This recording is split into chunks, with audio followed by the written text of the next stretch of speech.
Welcome to Break Free to Brilliance podcast, empowering women in business through thought provoking interviews and insights. Embrace your authentic power, explore the impact of your story, and discover how writing your best selling book can amplify your message, authority, and the 3 I's: impact, influence, and income. Let each episode guide you towards brilliance in minutes. This is your host, Seema Giri.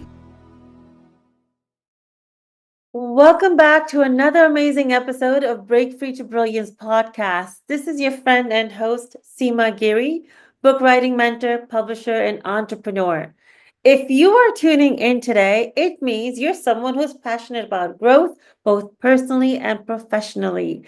Happy New Year, everyone. I'm so happy to be here with you today. 2025 is the year. I can feel it for all of us. And today we're diving into a topic that I love: how small, intentional choices can lead to extraordinary growth. So, would you believe that the second week is the week that most people they stop their resolution, they quit the resolution, they quit their goals, and actually January 10th is called the Quitter's Day, where that's when a lot of people just give up, right? And why does that happen? That really intrigues me. Why is it that so quickly, just within 10 days, everyone wants to just give it up? So if you're feeling overwhelmed or stuck, don't worry, you're not alone. And today we're going to explore this a little bit more. So let me ask you something. How are your goals going so far this year?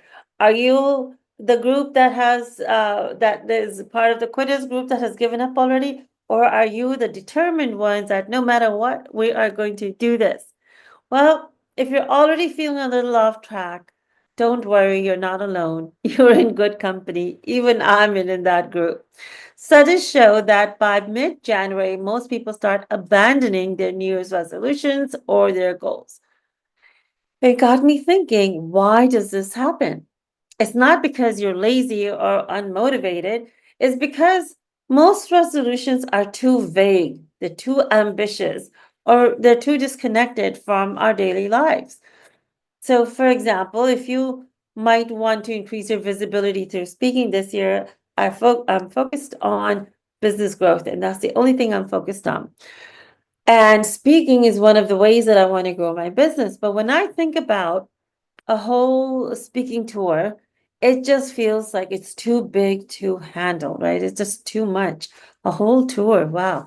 There's so many tasks I have to do for that. Or perhaps you set a goal to maybe develop a new online course, but you get overwhelmed by all the steps from content creation to tech setup. That's a lot too. So when our goals are too big or long term, they can feel overwhelming, they can feel daunting.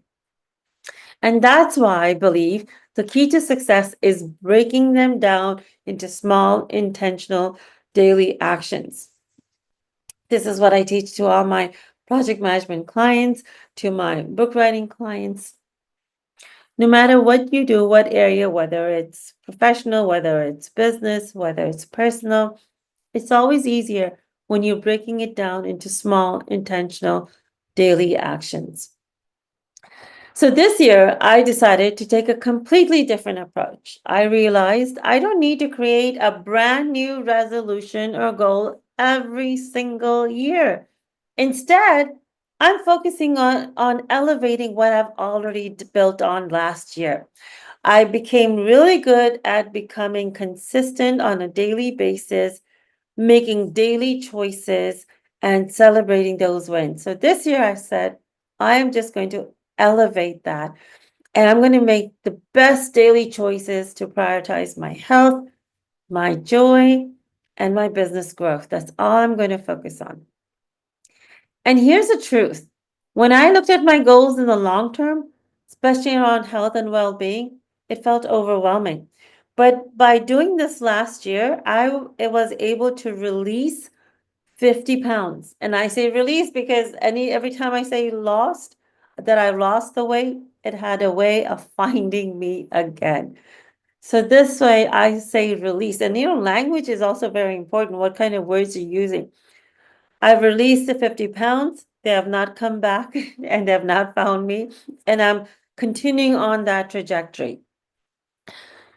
So, and this became really easy to do when I was just focusing one day at a time. Every day was a brand new day, and I had a brand new success. I did not carry over any of the things that I was not able to do or any of the failures.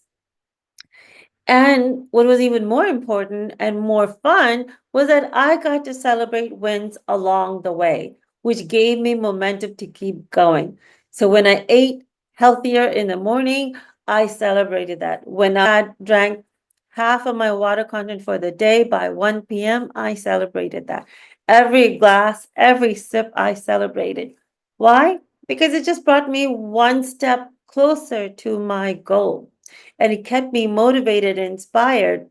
Maybe not even motivated, it kept me inspired to take the next best option, the next best option, which is so much easier than thinking, I need to release 50 pounds.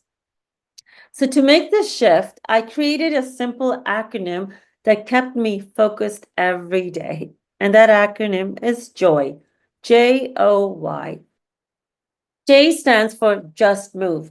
Do something to move your body, no matter how small it is. It could be just dancing, it could be a 5 minute walk, a 10-minute walk, it could be just doing 10 jumping jacks, whatever. And then I did things that we call multipliers. So I'll take a walk and I would brainstorm new content ideas for my podcast, new content ideas for my anthologies, new content ideas for my speech.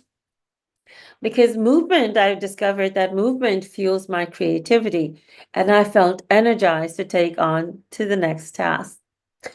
O. O stands for own your moment. Find one thing that sparks joy or peace every single day. I committed to practicing mindfulness every single day. And I usually do it for 30 to 45 minutes. But on the days that I'm really busy or have a full day ahead, I make sure that I at least do 5 minutes in the morning. So it's not a huge commitment, but it really sets me up for having a great day, a positive day, and I feel more prepared. And then in between, any other major tasks that I have, any major interviews that I have set up, or a meeting that I've set up, I will steal a few minutes, 2 to 5 minutes in between, meditate, and get on to that next task. That's been really super helpful for me. And Y stands for yes to focus. Say yes to one task that really matters, that will move the needle in your business.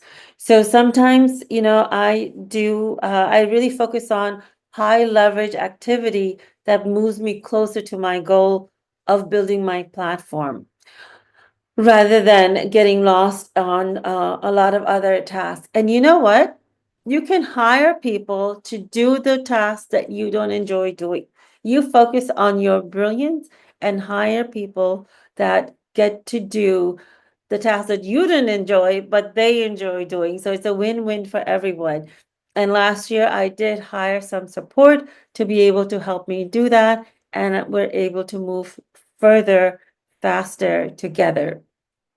So by following this simple framework, I keep my goals manageable, achievable, and they're aligned with how I want to feel, and that's joy. So it just reminds me that progress is a daily choice, and I get to start over every single day if the previous day did not go well, and I get to start that all over again. So by the time the year comes to an end, all these small daily choices that I've made have built up into the big ones. And you can see the success there. One of the biggest lessons I've learned is that success isn't about starting over every single year. It's about building on what you've already accomplished. And already I feel so much energized. Another reason I feel that we fail with our New Year's resolutions or goals is because we are making it based on what other people feel we should make. We're so pressurized by what our peers, our colleagues, our friends, our family are saying or expecting from us So we set goals based on that and not truly with what we are in alignment with what you are in alignment with and with what you want to do. We're growing and evolving every single day. And we're so focused on other people's expectations of what they have for us.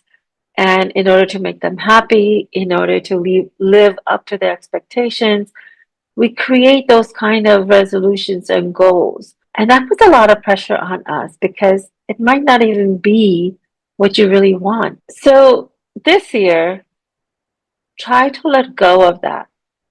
I know that's not an easy journey to do. It's taken me several years to do that. And for the first time in my life, I get to focus 100% on me.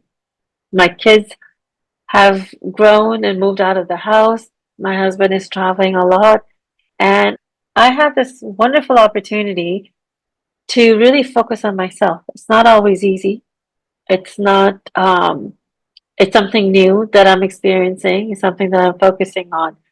We get to choose on who we want to become. You get to choose on who you want to become. So make your goals, set your intentions based on what's in alignment with you, what's in your heart. When you become more heart focused, when you become more uh, in alignment with what you want deep down, you'll find that you will be sticking with your goals, sticking with your intentions even more. You might not do it perfect every single day, every single month, but that's the beauty. You don't have to do it perfect. You just need to progress further every single day. I would write down all the accomplishments you had in 2024 and put it up somewhere where you can see it every single day. Based on that, take it to the next level. Build on those successes and add that on to 2025. And I guarantee you, my friend, you will see a huge result. So when you focus on what's already working, you feel more empowered and more confident and you grow. So this approach can really be taken in all areas of your life. So when you simplify your goals and focus on intentional actions, you set yourself up for extraordinary growth in both your business and your life. So, how are you feeling about your goals now? My challenge to you this week is simple. Pick one intentional action you can take each day, whether it's related to your health, your happiness, or your business. And remember the power of joy. Just move, own your moment, and yes to focus. Thank you so much for joining me on Breakthrough to Brilliance podcast this week. If today's episode resonated with you, I would love to hear about your small wins and how you're applying this framework to your life and business. You can connect with me on social media or send me a message. I always love hearing from you. Don't forget to subscribe for more inspiration next week. Until then, keep making intentional choices and remember, extraordinary growth starts with just one step. This podcast, it's more than just a platform. It's a stage for brilliance. I've had the honor of interviewing inspiring entrepreneurs, storytellers, and first-time authors. Some didn't even think they had a story, but they had the courage to share and change lives in the process. Their courage inspires me every single day. Are you ready to break free? Join us live on February 10th, where we are recording our 100th episode live. Would love to have you join us because we're celebrating you. There's going to be some amazing speakers, past guests, and you. So click on the link below and we'll see you there. Thank you for tuning in to this episode of the Break Free to Brilliance podcast. and I hope you had some key takeaways that you can implement right away. Be sure to subscribe to Break Free to Brilliance wherever you listen to podcasts. You can also follow along with us on social media using the links in the show notes below. We'll see you again for the next episode.